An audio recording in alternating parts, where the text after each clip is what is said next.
Hi guys, how are you?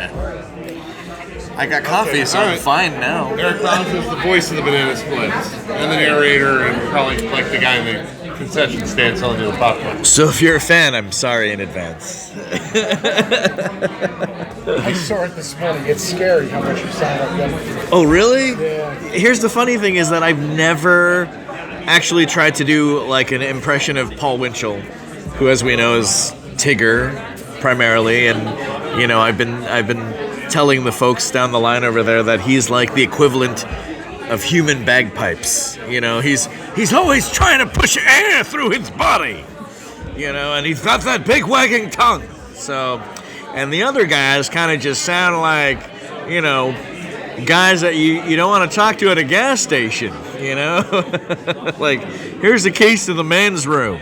Yeah, very, very odd voices. One question I wondered is, there's a point where somebody falls in the bubbles. Where you're one of the Yes. points or one falls through the bubbles. You let out a...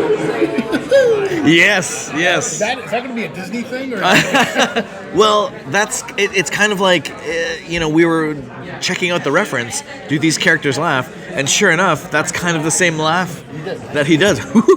You know, it kind of put it in there. You know, I think Jim Cummings is going to slash my tires when this is done. He is the king of Paul Winchell voice mimics. So. You drop a lot of big names right there. Who do you look up to, and who do you admire as far as? I mean, the cast list for this originally was like Alan Melvin, Paul Winchell, Daz Butler, Don Messick.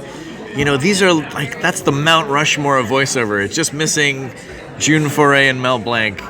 I recently started doing Bugs Bunny's voice for Looney Tunes cartoons, and it's pretty much, I think, I've been involved in two different versions. I've been involved in a version where the Looney Tunes were roommates and lived in a cul-de-sac together, and then a Looney Tunes show, and then a version where Wabbit / New Looney Tunes is what they ended up calling it, where it was kind of like leaning towards like halfway between sketch comedy and the traditional. Looney Tunes cartoons next year is just going to be all out Bob Clampett, 19, like Bugs has yellow gloves for crying out loud. But yeah, Doc, I see Mel Blanc is up there for me. So, I would do Daffy, but then I'd spit all over your equipment, and I don't think you'd appreciate that. Yeah.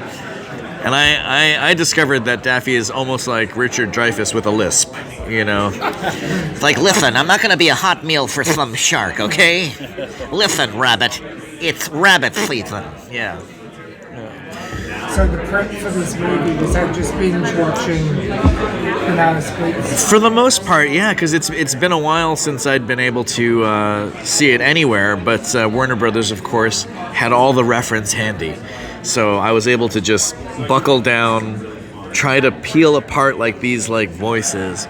And of course, while we had it in session, you know, if I was kind of like lost, because between Bingo and Drooper, they're kind of almost like the same. Like, you know, there's something about, you know, Daz Butler was Elroy, and every time Elroy had to talk to a classmate, it was Don Messick, you know, and there was something about Don Messick's voice that I'm able to kind of get into, because I've voiced Dr. Quest often for Warner Brothers and Hanna-Barbera. Like, oh, Johnny, we gotta find Taji and Race. You know, we gotta find the bad guys. You know, it's you, Zin. You know, it's like, it's the whitest voice in my repertoire. Yeah. So you do Snorky as well? Sorry? Oh, actually, Snorky, I lucked out. He doesn't actually talk so much. At all, actually. So if you're going to arrest the Banana Splits, Snorky has the dirt on everybody, you know? I'd say, yeah. What were your thoughts when you heard the premise of these characters? I know you're a higher value rather than voices and pay homage to your voices from the past, but as a guy. Okay, yeah. What were your thoughts when you heard It was like, hells yes. You're going to take children's characters and make them into a horror movie? I was all on board because, you know, Warner Brothers, they have a tremendous library of amazing characters, and we've seen them reinvent these characters a number of times. And I think that they did try to do a kid's version of Banana Splits again. They definitely tried to do like an internet show. I believe this was just the last step. It was just turning them into murderers. I can't believe I get to say that. But there's something odd about costume characters, you know, like Those sort of scenes to begin with. they're constantly smiling. Some of them you can't see their eyes. There's no soul in some of their eyes, and I feel like this would have been the next step. You know, a lot of people online were drawing conclusions and comparisons to like Five Nights at Freddy's, and I kind of missed that era. Like, it was a video game, right, or a popular video game where it was essentially kids trapped in like a Chuck E. Cheese gone bad. So this is it's definitely way different than that, but I could see why kids would look at this and go, oh, there's like a costume character holding an axe. Like, that's why I kind of like this, you know? There's an absurdity to that. Is it more like being trapped at Disneyland? Disneyland, yes, exactly. Like, if there's anyone to do it, it'd be Warner Brothers. To kind of like take a dig at Disney.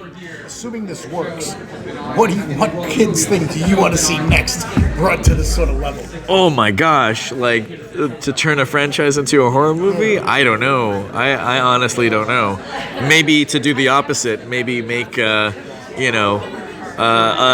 kid show with Leatherface, Freddy, and Jason. I don't know. Maybe turn them into the good guys. Wouldn't you like to see Robert Englund babysitting your kids? In full Freddy costume? No, that would be awful. So what was it like for you to do this project compared to your other voice actors and It was just a call, just like everything else. Just come on in and just swing for the fences. But it was a horror movie. I've never been able to be part of a rated R. I've done, the last thing that I did was Batman versus Ninja Turtles. And that was like PG-13, I think. People's heads get cut off in that cartoon. And we're talking about Ninja Turtles and Batman. So I was like, I thought I was pushing it there. But then I saw the footage on this, and I was like, there's going to be some really angry and also some really happy people out there. So it was a little bit different than, voicing Fozzie on Muppet Babies. That's for sure. Yeah. But yeah. Are you guys having a good con? What are you guys here to see? What's like the one thing that you guys want to see? Banana Splits, but well, you've come to the right place. You guys got tickets or no tickets? Really? I may know somebody. How many would you need?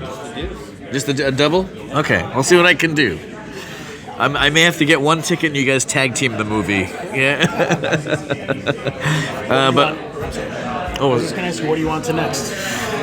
I mean, this is the first Comic-Con where I only have one thing, and they're like, you can stay till Sunday or you can go home, like, tomorrow. And I'm like, I'm staying till Sunday. You will find me face down in a ditch somewhere later, after the movie. Man, oh man, Gary. I'm excited to see Gary. He's one of my favorites, and yeah, he's a good man. Yeah. You are wrapping here. Okay, thank you guys. I'll see what I can do. Hey, thanks, man. Thanks for your time. Disneyland. Now I see. You see? It was not on purpose.